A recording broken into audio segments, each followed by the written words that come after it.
باقی احمد بن حنبل کے بارے میں آپ نے پوچھا ہے تو یہ دیکھیے ہم بھی شروع سے سنتے آئے ہیں، چار امام چار امام. چونکہ امام کا تصور اس شیعوں سے آیا ہے. وہ 12 امام مانا کرتے تھے. مجھے ابھی تک یاد ہے جب ہم اسکول میں ہوتے تھے تو کچھ شیعہ لڑکے ساتھ پڑھتے تھے تو 12 امام اور ساتھ پوچھتے بھی تھے تمہارے کتنے امام ہیں، تم کس امام کو مانتے ہو. تو ہم بھی ذرا اپنے مولوی صاحب سے یا دوسرے لوگوں سے بھی ہمارے کون سے امام ہیں جی، تو وہ بتاتے تھے 4 امام ہیں جی. تو یہ دماغ کے اندر ایک اماموں کا تصور تھا، لیکن جب صحیح دین سمجھ میں آیا تو پتہ چلا کہ 4 نہیں بلکہ ایک ہی امام ہے، محمد صلی اللہ علیہ وآلہ وسلم، جن کی پیروی لازم ہے. اور صحابہ اکرام نے بھی انہی کی پیروی کی تھی. اور جتنے یہ امام سمجھے جاتے ہیں، امام ابو حنیفہ ہوں، امام مالک ہوں، یا امام شافعی ہوں، یا احمد بن حنبل کو بھی اسی میں شامل سمجھتے تھے.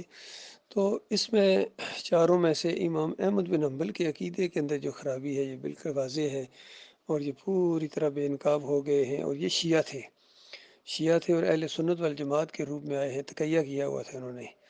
تو ان کے اندر ساری وہ شیعت رافضیت جو واقعی کذاب لایا ہے، جس کو ایک مصر کے عالم دین نے پکڑا تھا کہ یہ شیعہ ہے اور یہ تقیہ کیے ہوئے تھا، بالکل اسی طریقے سے احمد بن حنبل کو ڈاکٹر مسعود الدین عثمانی رحمۃ اللہ علیہ نے پکڑا ہے کہ یہ شیعہ تھا، رافضی تھا، تقیہ کیے ہوئے تھا. اور ساری رافضیت کو اس نے مسند احمد بن حنبل کے اندر ڈال دیا ہے. اور عود روح فی القبر کہ اس قبر کے اندر روح واپس آ جاتی ہے، اس پر ایمان لانے کی اس نے دعوت دی. اور اپنے شاگرد مسدد بن مسرد کو جو ایک خط کا جواب دیا کہ اس کے اندر اپنے اس عقیدے کا اظہار کیا. اور اہل علم کے نزدیک ہی ان کا خط مشہور و معروف ہے، اور اس کو قبولیت کا درجہ دیا گیا، یعنی مانا ہے لوگوں نے اس کو.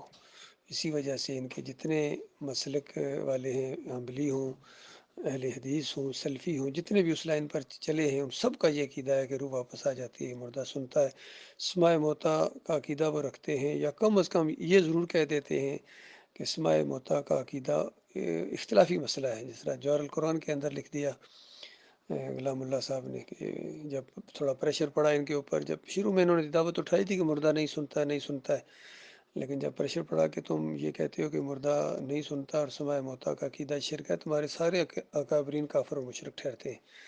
تو ان کے اندر پھر یہ تبدیلی آ گئی اور انہوں نے اس کو اختلافی مسئلہ بنا دیا. لیکن ڈاکٹر عثمانی رحمۃ اللہ علیہ اس کے اوپر جم گئے اور انہوں نے بالکل کسی کا پریشر برداشت نہیں کیا، بلکہ جب کوئی پریشر ڈالتے تھے ڈاکٹر صاحب اور جوش میں آ جاتے تھے جارحانہ انداز میں. تو یہی انداز ہے، جب تک کفر شرک کے اوپر آپ جارحانہ انداز نہیں اختیار کریں گے، اس کے اوپر اٹیک نہیں کریں گے. کہتے ہیں attack is the best defence. تو یہ ڈیفینس ہے. باقی مدافعانہ انداز اگر آپ کریں گے پھر آپ ایمان خالص کے راستے پر نہیں ٹھہر سکتے ہیں.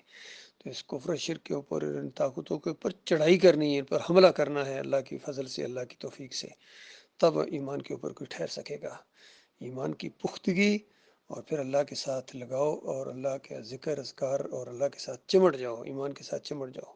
اور بالکل اس ایمان کے معاملے میں کسی کی پرواہ نہیں کرنی ہے، کسی کی پرواہ نہیں. کسی پر چوٹ لگے، کوئی ناراض ہو، یہ کلیہ ہاتھ میں آ گیا ہے، کوئی ہمارا نہیں ہے جس نے اللہ کے دین کو بگاڑا ہے یا ٹیڑھا کرنے کی کوشش کی ہے.